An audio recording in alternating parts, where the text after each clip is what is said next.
Picture this. You're standing on the most famous balcony in the world, the entire nation watching your every move, and you decide where to place people like you're arranging chess pieces on a board. Except these chess pieces happen to be your family members, and one particular move just sent a message louder than Big Ben at midnight. Welcome back to Royal Updates, where we decode the royal family's silent conversations one balcony appearance at a time.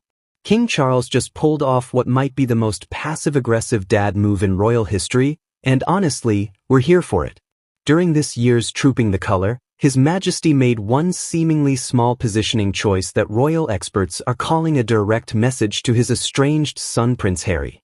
And let me tell you, when royals start playing musical chairs on balconies, you know the family drama is reaching Netflix-worthy levels.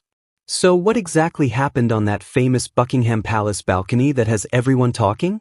Well, it all comes down to who was standing where, because apparently in royal land, your proximity to the monarch is basically your family report card made visible to millions of people. This year, Prince William took his rightful place immediately next to his father, King Charles.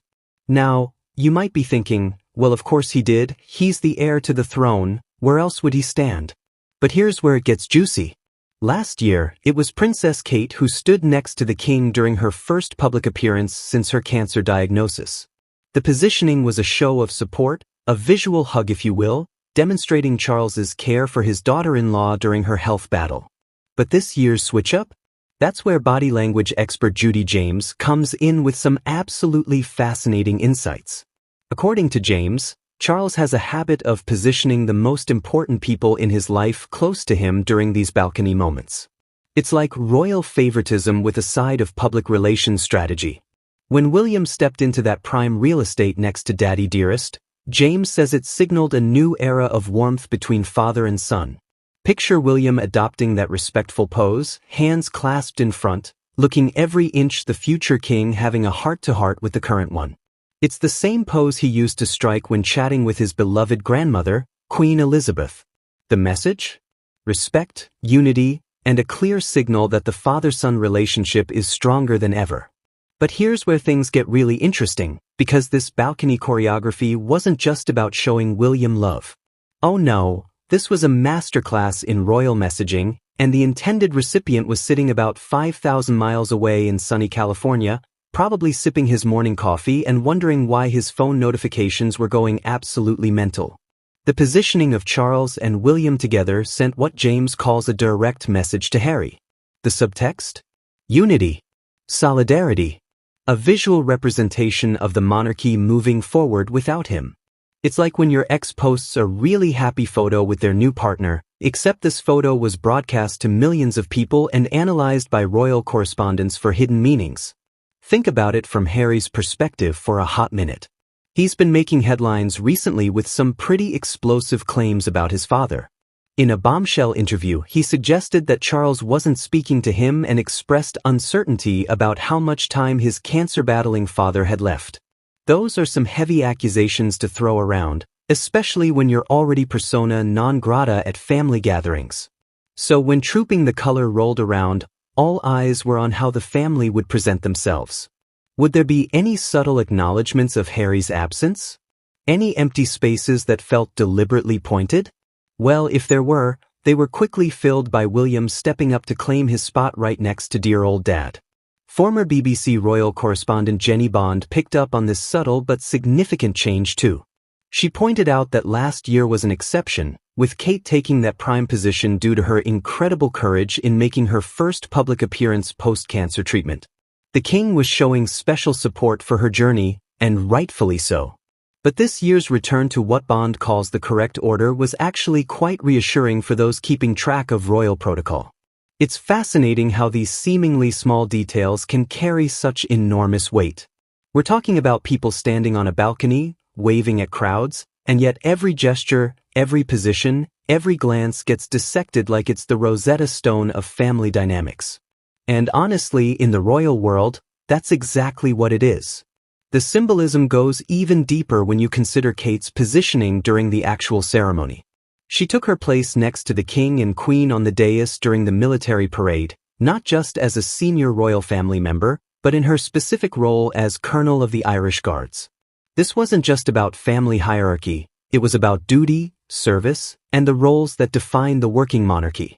Last year, Kate couldn't take up this position because she was in the middle of her cancer treatment. Instead, she watched from the sidelines with her children, probably feeling every bit as brave as the soldiers marching below but fighting a very different kind of battle. Her return to that dais this year represents so much more than just getting back to work. It's a symbol of resilience, recovery, and the royal family's ability to weather personal storms while maintaining public duty. Bond described seeing Catherine on that dais as highly significant, and she's absolutely right.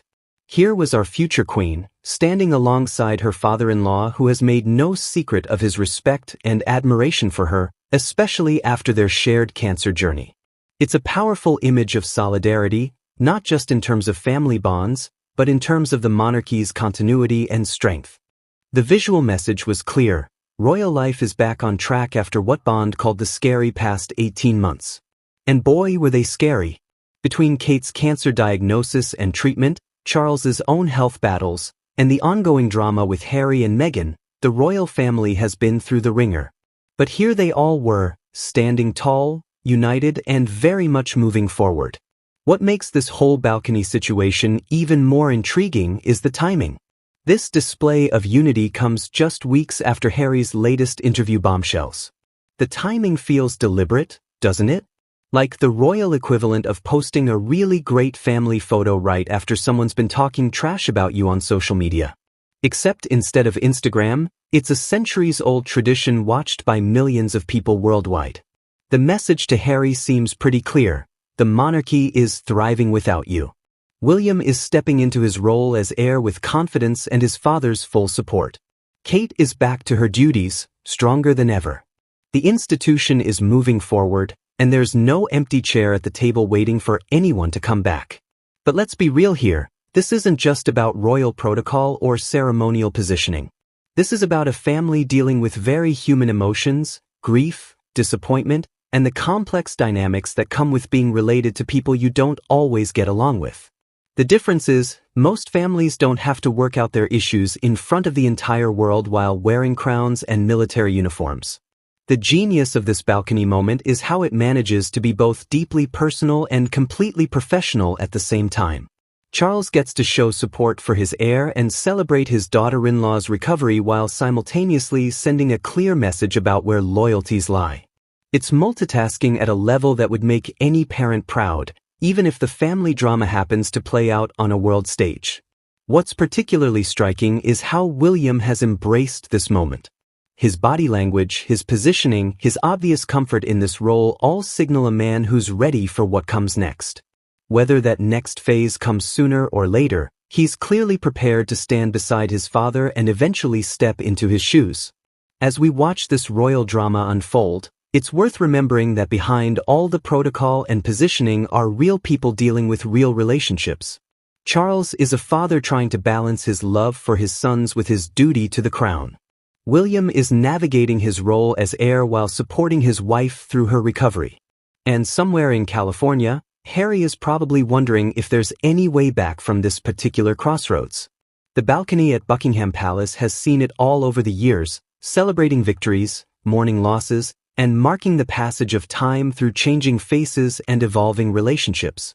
This year's Trooping the Color balcony moment will go down as another chapter in that ongoing story, a visual reminder that in the royal world, sometimes the most powerful messages are the ones spoken without words. So what do you think about this royal balcony drama? Was Charles sending a deliberate message to Harry, or are we all reading too much into a simple ceremonial positioning? Drop your thoughts in the comments below, because honestly, royal family dynamics are like the world's most expensive soap opera, and we're all here for every twist and turn. Don't forget to subscribe to Royal Updates for more behind-the-scenes analysis of the family that makes ordinary dysfunction look absolutely amateur.